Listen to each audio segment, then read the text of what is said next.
Assalamualaikum warahmatullahi wabarakatuh. Perkenalkan, nama saya Rizais Anurum, NIM E2019-2034, Fakultas Ekonomi Bisnis dan Islam, kelas Ekonomi Syariah 1, dosen pengabun Dr. Abdul Wadud Nafis LCMEI. Di sini saya akan menanggapi tentang pengangguran dalam perspektif ekonomi Islam. Apa sih pengangguran itu? Pengangguran adalah orang yang masuk dalam angkatan kerja 15 sampai 64 tahun yang sedang mencari pekerjaan belum mendapatkannya, itu dinamakan pengangguran. Misal di umur 25 tahun dia tidak mau bekerja, itu dinamakan pengangguran. Dan misalnya di umur 30 tahun banyak uang, dia tidak mau bekerja, itu tidak termasuk pengangguran. Dalam definisi ini, atau bukan usia, misal anak umur 10 tahun melamar kerja tapi tidak diterima, itu bukan pengangguran karena belum umur bekerjanya. Dan misal di umur 15 tahun sampai 64 tahun dia tidak cari pekerjaan, dia santai-santai cuma main HP, cuma nongkrong, itu dinamakan pengangguran. Dan misal di umur 15 tahun ke atas dia masih kuliah dan orang tuanya mampu atau bisa dikatakan kaya, itu tidak dikatakan pengangguran. Yang kedua yaitu macam-macam pengangguran. Yang pertama, pengangguran terbuka. Secara nyata dia tidak mempunyai pekerjaan, tidak punya penghasilan dan tidak bekerja, dan dia cuma santai-santai di rumahnya main HP dan nongkrong. Yang kedua, pengangguran tersembunyi. Dia bekerja tapi dia tidak jam standar, misal satu hari itu 10 jam tapi dia cuma bekerja 10 jam. Jadi yang 5 jam tadi itu dinamakan nganggur atau pengangguran. Yang ini sering terjadi di perusahaan yang terlalu banyak karyawannya. Yang ketiga yaitu pengangguran musiman. Adanya pekerja itu bekerja di bulan-bulan atau hari-hari tertentu.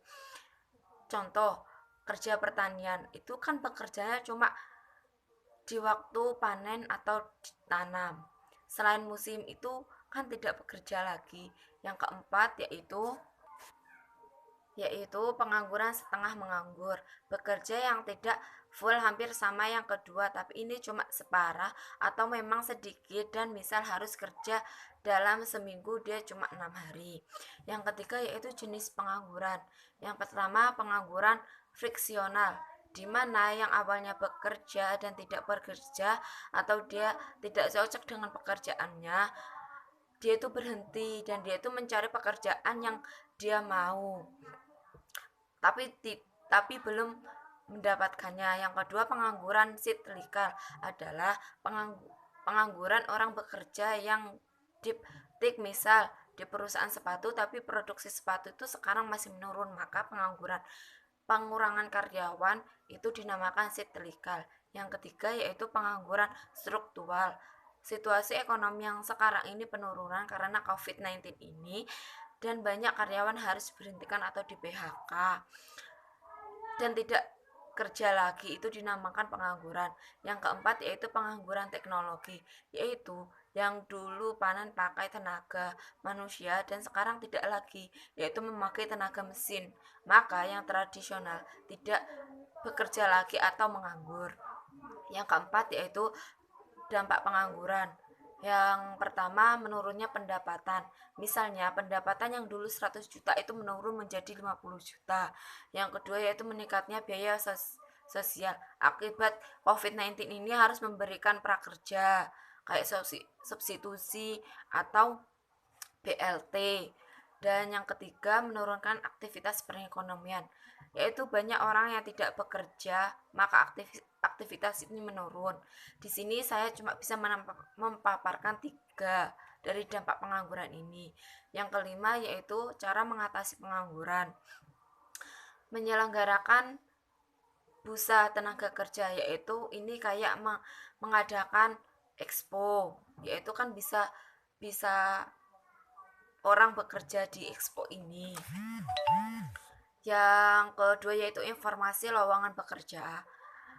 Mungkin di Kementerian Tenaga Kerja ini memberikan itu untuk me- menghasilkan informasi, maka dia akan, kan orang-orang yang butuh lowongan bekerja bisa diakses di web tersebut oleh yang pengangguran tadi, bisa dicari di web-web.